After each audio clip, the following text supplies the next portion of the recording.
Hi, I'm Alan Hedblum. Welcome to our show, a place to feel like you belong.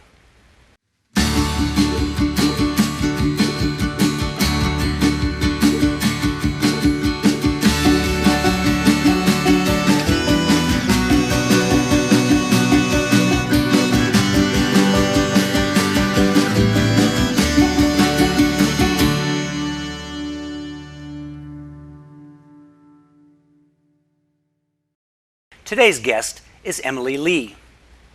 Emily was born in South Korea, moved at age 5 to Guam, and at the age of 10, immigrated with her parents to New York City. Growing up in the gap between her native Korea and the Bronx shaped the introspective person she was to become.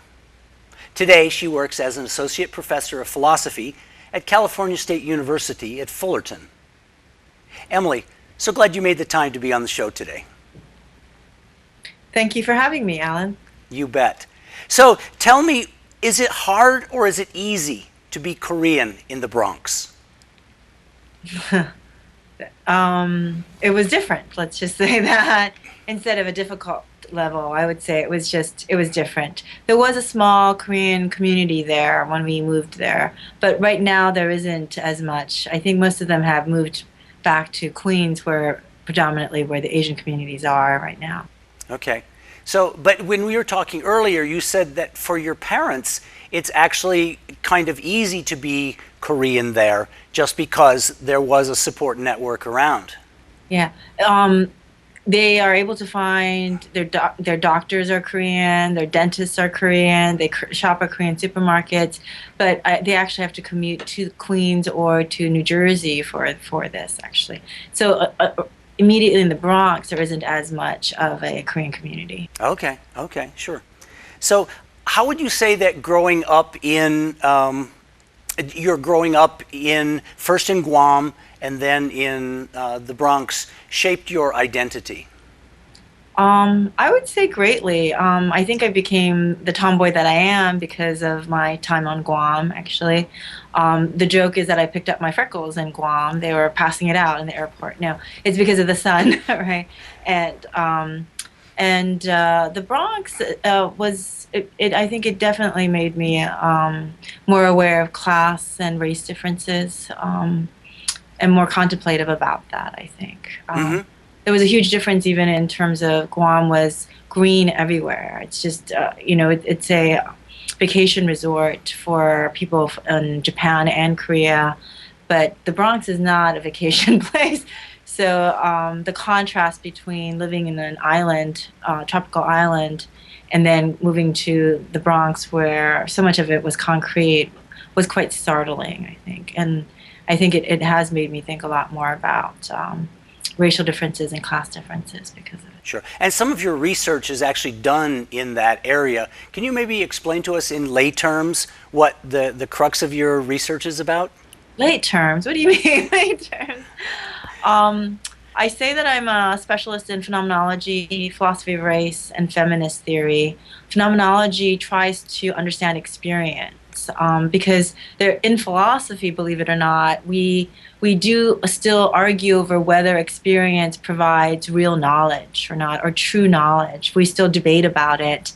And I'm on the side that says, yes, experience is a source of knowledge, and phenomenology is one of the fields that really tries to understand how it is a source of knowledge, because experience doesn't provide immediate true knowledge, but experience definitely serves as a jumping off point to form knowledge about the world. And how does this impact the discussion on race?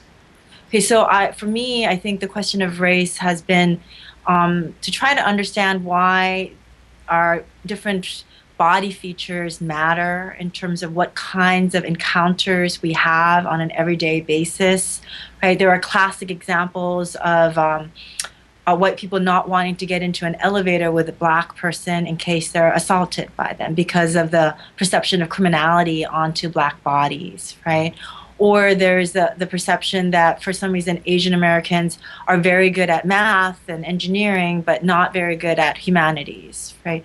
So it's these differences in embodiment that immediately tell other people something about the subject of who the person is that I like to theorize, to understand why these meaning structures make a difference in the kinds of lives we encounter, the kinds of events we experience with other people.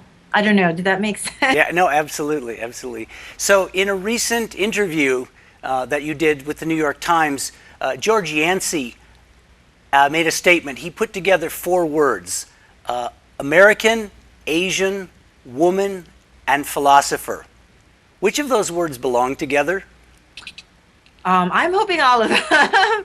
I hope so. But I think George and the editor, Peter or someone from the New York Times, suggested that title. I did not title it because apparently there's only 4% of Asian American philosophers in the United States, and I think fewer of them are women. So very few Asian American women philosophers. Philosophy has a problem with women in general.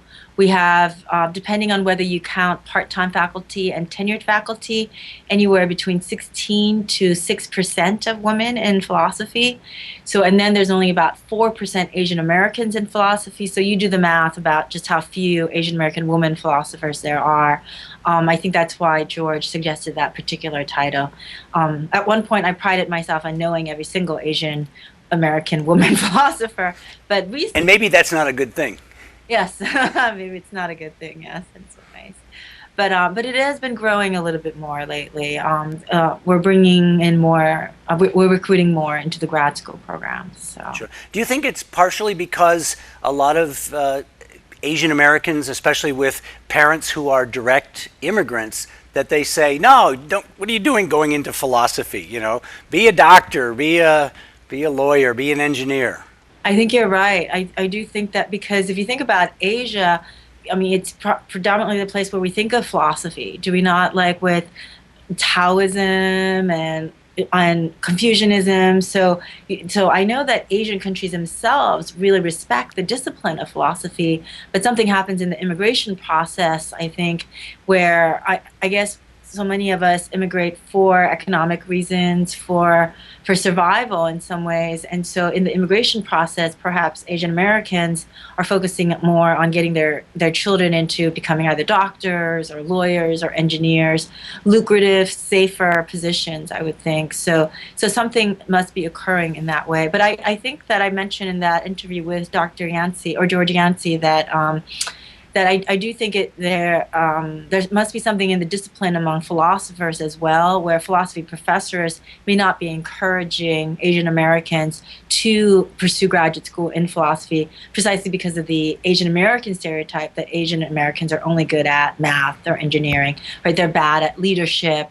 They're bad at interpersonal skills, right, in some ways. So I think some of that stereotype is functioning as well. So in the immigration process, both the Asian American parents, as well as I think philosophers, are picking up on the stereotypes about Asian Americans. Sure, and certainly, if we just look at immigration as an act, it's a very pragmatic act. Yes. And so sometimes things like, okay, get the family fed, be very direct about how you make your money, in Yes. sort of more traditional or accepted means, Yeah. is the first. Yes, very pragmatic, but also I applaud the courage to immigrate for any family, because it must be hard to suddenly decide to, pick up your entire family and move them to a country they've never been themselves. They don't understand. They don't fully speak the language. So it's a pragmatic move, but it is a survival move too, right? So. Yeah, yeah. And then when you came here in your earlier years, you learned English fairly readily, and now you're wonderfully fluent and speak natively. But when you were growing up, some people would come to you and say, "You speak English good." Yeah, I know. I mentioned that in the article, but yeah, yeah. So. But yes, I'm past that now. Actually, I'm hoping. I think it's also because I lived in the Bronx and in Guam, where most of the Asian population were vacationers, I think, on Guam. But and in the Bronx, there were so very few Asian Americans at that point. I will say, though, that I ran into that when I was living in Syracuse, New York. I had my first teaching job there. So I think where there are pockets of the of the United States where there aren't a lot of Asian American representation, you still get I still encountered some of that. Sure, sure. So, oh, you're not from here. Oh, you're going to struggle, is the assumption. Yeah, and of course you have had to fight the urge the whole time to say to correct them and say, "Excuse me, it's you speak English well." Yeah. Yes. Actually, my grammar is better than yours, even though I'm not a native speaker. Yeah, Well, yeah. Well, I'm at the point right now where I teach philosophical argument and writing, so I do actually edit and teach students how to write, and a lot of them are, native speakers, so Sure, sure. past that point. I will admit that idiomatic usage of English still does confuse me. I will say. Not always your cup of tea. No, it is not. At least I got that usage. Great. So we're going to need to wrap up in just a moment, but just recently you had a new baby. Oh, yes, I did. So your life is extra full these days. Yes. What are your hopes for this child? Most people were suggesting that I become a tiger mom, that I would become it. And I have actually been adamant that no, I am not going to be a tiger mom. She can be anything she wants. It's all up to her. I will be open to it. She could be an actress. I live in LA, so why not, right? Yes, anything she wants. I'm not worried about her professionalism. I'm not worried about her economically surviving. I just want her to enjoy herself, but learn how to be a good person and consider others members in society. I think that's the most important for me. So I'm going to make sure she does a lot of volunteer work at missionaries and whatnot, actually. So I think that's more my goal with her, not that she become a professor or become a doctor or whatnot. Okay. But if she wants to go into philosophy, you won't discourage that? I would discourage it. No, well, yeah. All right, fine, I'll let her become a philosopher. But I'm going to have to tell her just all the difficulties with it, if anything. Well, then there'll be one more Asian American in the field. Yes. Oh. Yeah, yeah. Well, Emily, it's been a real delight talking with you today. Thank you so much for joining us.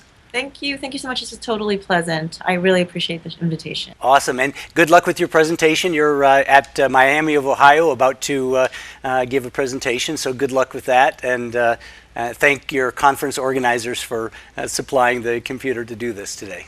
Thank you so much. You're welcome. You're welcome.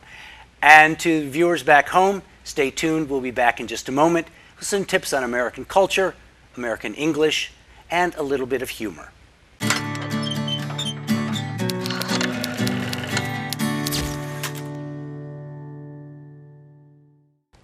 I was driving home last week when I saw a sign that made me turn my car around. If you're a language nerd like me, you probably like to take pictures of signs too. At this housing complex, the owners are asking you to sign a 12-month rental agreement, and the first month is free.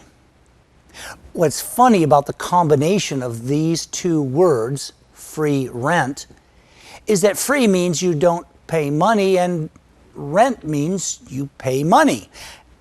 In English, we have a word for such mixed expressions. They're called oxymorons. The word comes from the Greek, oxy meaning sharp, and moron meaning dull. Some oxymorons are famous. Jumbo shrimp is one of them.